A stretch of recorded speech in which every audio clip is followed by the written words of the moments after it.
We're turning to NBA. The Ringer's John Gonzalez with us. Evening, John. How are you? Thanks for joining us. A few things to talk to you about. First of all, LeBron and the Lakers. How's that working out?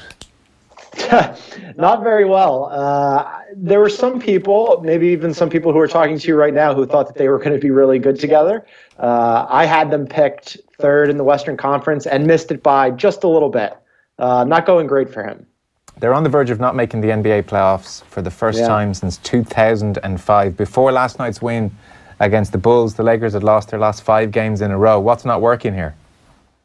Everything, really. I mean, when they brought in LeBron James, the idea was, you know, last year's team in Cleveland wasn't very good. They had to change over the roster multiple times, and the conventional wisdom, the prevailing wisdom was that you could pretty much put anybody around LeBron as long as LeBron was trying hard, because LeBron always makes the playoffs, as you just mentioned.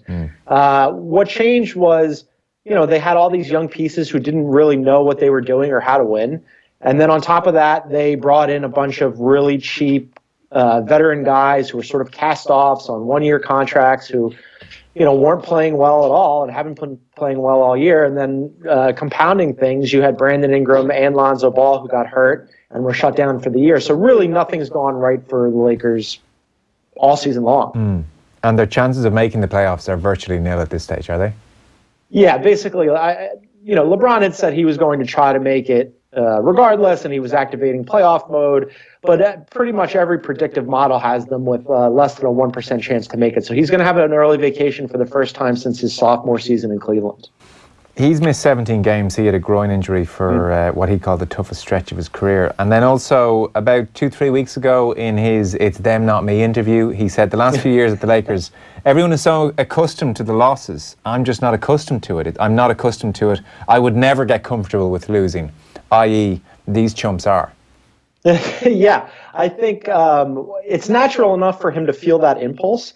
But we're reaching a point now with LeBron James where he's saying the quiet part loud, and it makes you wonder whether there's truth to the rumors. Earlier in the season, Kevin Durant had given an interview that was pretty divisive and talked about a lot here in the States, where he said, you know, maybe superstar players don't want to go play with LeBron because there's so much swirling around him all the time, and because he has to be the alpha, and because he has to control everything from who he's playing alongside to the coach to also the attendant narrative. So I think if you see LeBron James giving these quotes that, hey, it's you, it's never me, you know, maybe there is some truth to other superstar players going, yeah, he's a great player, but I don't necessarily want to go and play alongside him. He moved past Michael Jordan to move into 4th place on the NBA all-time scoring list. Is his own form, his own personal form, decent in spite of the team? Yeah, he's been okay. I mean, he's been chasing some stats. This is a down year for him for sure, not just on the team level, but on a personal level. He had, as you mentioned, the injury that kept him out for over a month. It was the longest stretch that he's missed for an injury in his entire career. And I think as a result of being hurt, not being in full shape, playing alongside guys that he hadn't played alongside before, being in a new city on a new team, all of these things have sort of conspired against him. So his numbers are slightly off, but he is still LeBron. He's on a 4-year, $154 million deal, which is nice work if you can get it, obviously. Is there any sense the Lakers might move him on and free up some space? You know, that's interesting. They played the Celtics in Los Angeles over the weekend, and during the game broadcast, Jeff Van Gundy wondered aloud, hey, would it make more sense for the Lakers to move LeBron and get a bunch of pieces back? I don't think there's any shot of that happening. I think Magic Johnson and the Lakers organization want to restore the team to glory with a superstar of LeBron's caliber. But it's worth at least thinking about, because LeBron will be 35 years old next season. He is, despite the fact that he's LeBron, in decline. And you could get a huge haul for him. So from an academic standpoint, it would make sense. I just don't think they'll entertain the idea. Yeah. And what about his extracurricular activities? There's a sense he might really enjoy LA and Hollywood and, you know, Space Jam can't come soon enough. Is he enjoying life off the court? Yeah, absolutely. And I think... you know, what you were saying about LeBron and being in LA and, you know, like what is interesting him when he was saying that it's everybody else and it's not him. Well, it could very well be him, because he does have his hands in all of these other interests. And while he says basketball is his number one priority, he has a show on HBO. He's got a podcasting division. As you mentioned, Space Jam 2 is set to start filming this summer. Like he is very much interested in becoming a business and entertainment mogul. He's well on his way to doing that. So I think it would be natural enough for him to be distracted. LA is a good place for him then. In broad terms, Golden State Warriors are still everybody's firm favourites to win yet again. What are maybe 15, 16 games of the regular season left, give or take? I'm being told by aficionados here in the office that it hasn't been, in terms of storylines and excitement, it hasn't been the greatest season.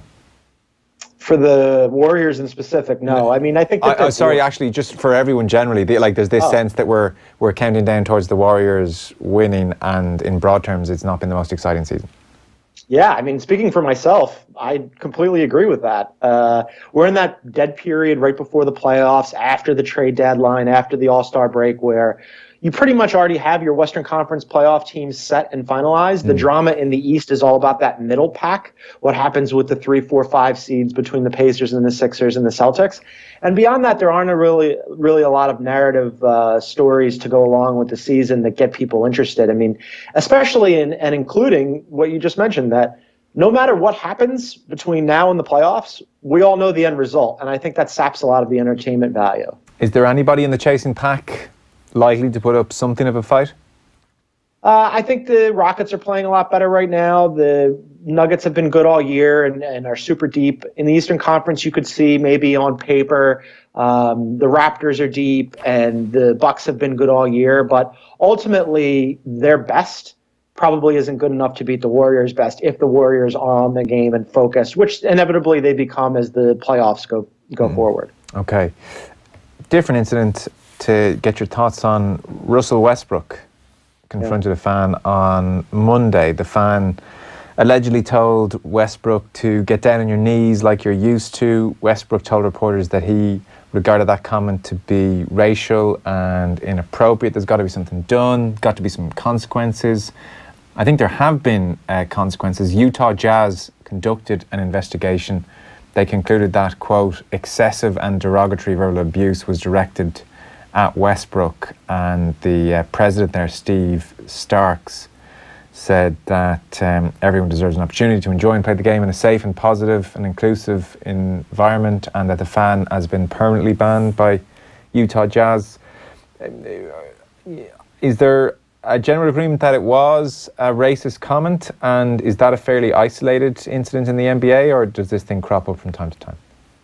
One, I think that it has been pretty much universally accepted by the players that it was a racist comment. Initially, it struck me as more violent, homophobic than racist, but then I had spoken to some black friends of mine who told me that there were like parallels to the antebellum South. In any event, there was no question, I think, from anybody that this fan was very much out of line. I think Russell Westbrook and how he reacted was natural enough, although he even admitted he probably shouldn't have said what he said about the guy's wife. But clearly there are some issues between what did he say? I'll F you up and your wife as well. Was that the gist? Yeah. He said he would go after the guy's wife as well, and then afterwards said he would never put his hands on a woman and never has put his hands on a woman and has never been accused of any domestic battery or violence, which I think was good to note, but probably he shouldn't have gone quite that far. No, I wouldn't have thought so. He's been fined $25,000. Yeah, and he didn't get suspended, but he does have.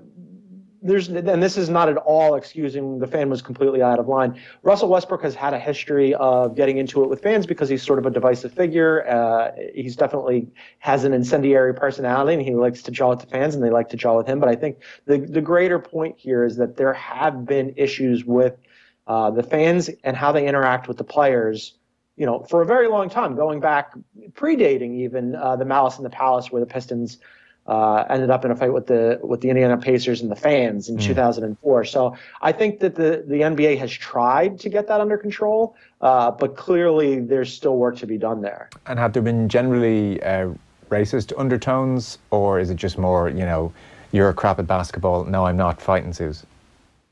Yeah, I think a little bit of A, a little bit of B. Okay. I would like to believe that the racist underpinnings of these comments from fans are fewer and far between, and are limited to the guy who just got banned in Utah. That they're the exception rather than the rule, but it's certainly not, an isolated incident. It has happened before. I used to live in Boston. I talk to players all the time about Boston and its reputation as a city that people of color aren't necessarily thrilled about playing in. Yeah. And so there are pockets of that around the NBA where if you talk to athletes, they go, yeah, you have to watch yourself when you're in X city. Yeah. I mean, it's not shocking considering the players literally come into contact with the fans so readily. I mean, when they say courtside, they mean courtside, Yeah, you're right there. You're close enough that, about a week or two ago before this incident, Russell Westbrook had another run-in with a fan, and he was just a kid. It was just this kid who reached over and actually touched Russell Westbrook, and he kind of paused the game to talk to the dad and the kid about, hey, you probably shouldn't reach out and physically touch players. But that happens because of the proximity. As you said, you literally, if you can afford those seats, you could reach out if you were so inclined and touch a player. Mm. So what are we looking at for then over the next couple of weeks? You said it's that dead time of the year. Yeah, I think we're looking at the playoff races and basically seeding at this point. I think in the Eastern Conference, there are a couple of teams in the back end of the conference that are jockeying to actually make the playoffs. In the Western Conference, you're pretty much set with your 8 teams, and it's just where they're going to fall in the pecking order. And they're all bunched up pretty close with the exception of the top 2 teams, Denver and Golden State. So seeding and playoff matchups will be the story from here on out, provided that nothing dramatic happens off the court. And then the Golden State Warriors win. And then the Warriors win. Final point. What are Johnny's top 5 basketball movies? Oh my God, we've opened a can of worms here that we don't have time to really see through. He says, I can't say, this is Jason, I can't say I'm excited about Space Jam 2. The original didn't do much for me.